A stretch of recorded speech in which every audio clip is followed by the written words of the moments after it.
Hello guys. आज हम जानेंगे ओशियंस के बारे में, जिसमें हम जानेंगे कि ओशियंस कहाँ कहाँ पे पाए जाते हैं, कौन कौन से कॉन्टिनेंट पे, क्या साइज होती हैं और किससे बॉर्डर शेयर करते हैं। इस सब के बारे में हम जानेंगे, जिसमें जानेंगे कि जितने भी ओशंस है वर्ल्ड के, ये सब एक दूसरे से कनेक्टेड हैं। और ड्यू टू दिस, इसके कारण जो लेवल होती है सी वाटर की, ये हर जगह ही समान होती हैं।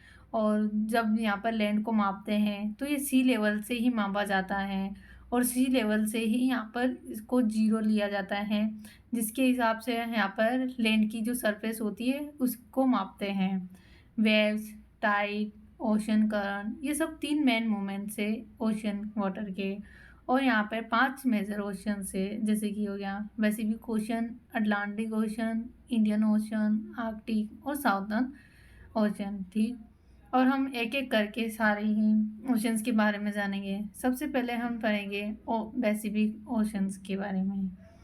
ये पैसिफिक जो ओशन है ये एक लार्जेस्ट ओशन है और सर्कुलर शेप में भी हैं। और पैसिफिक ओशन जो है ये एशिया से घिरा हुआ है, ऑस्ट्रेलिया, नॉर्थ अमेरिका और साउथ अमेरिका ये इसे सराउंडेड है।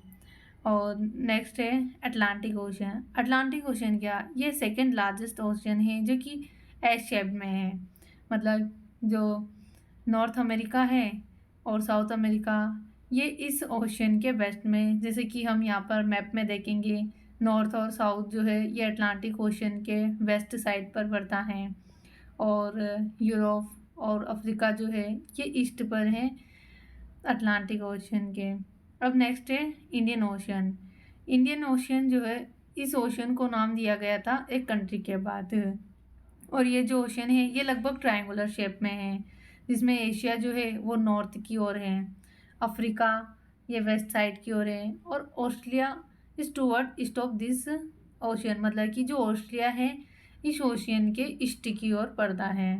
जैसे कि हम मैप में देखेंगे कि इंडियन ओशन के ईस्ट में ऑस्ट्रेलिया है और वेस्ट में अफ्रीका, और इंडिया जो है वो नॉर्थ साइड में है। ओके, अब साउथर्न ओशियन क्या है।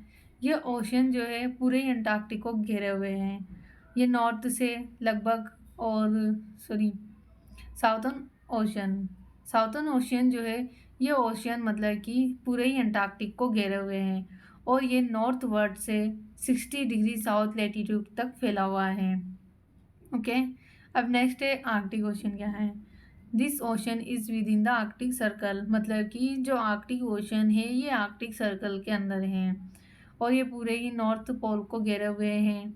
और ये जो आर्कटिक ओशन है ये नदर्न कोस्ट से घिरा हुआ है नॉर्थ अमेरिका और यूरेशिया के। जैसे कि आर्कटिक ओशन को हम देखेंगे मैप में, तो नॉर्थ पोल जो है ये इससे घिरा हुआ है आर्कटिक ओशन से। कनाडा, ग्रीनलैंड एंड रशिया जो कि ये इससे बॉर्डर शेयर करता है। अब हम एटमॉस्फेयर के बारे में जानेंगे। एटमॉस्फेयर, एटमॉस्फेयर जो है ये एक इम्पोर्टेंट रोल प्ले करता है इन्वायरमेंट में अर्थ पर। और जो एटमॉस्फेयर है ये एयर से बनी होती है, जो कि कंपोज है कई सारे गैसेस, वाटर वेपर और डस्ट पार्टिकल्स, मतलब ये सब एटमॉस्फेयर में पाई जाती हैं।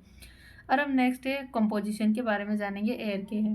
एयर, एयर जो है ये मेनली कंपोज है नाइट्रोजन और ऑक्सीजन। मतलब नाइट्रोजन जो कि 78% होता है और ऑक्सीजन जो है 21%। मतलब नाइट्रोजन ऑक्सीजन जो है ये दोनों ही 99% बना देती हैं, और बचा हुआ जो 1% है वो कंपोज है कार्बन डाइऑक्साइड, आर्गन और कई सारी अन्य गैसेस होती हैं, जिसमें हम रोल पढ़ेंगे नाइट्रोजन के बारे में, ऑक्सीजन का रोल और कार्बन डाइऑक्साइड के रोल पढ़ेंगे। जिसमें हम पढ़ेंगे सबसे पहले रोल ऑफ नाइट्रोजन।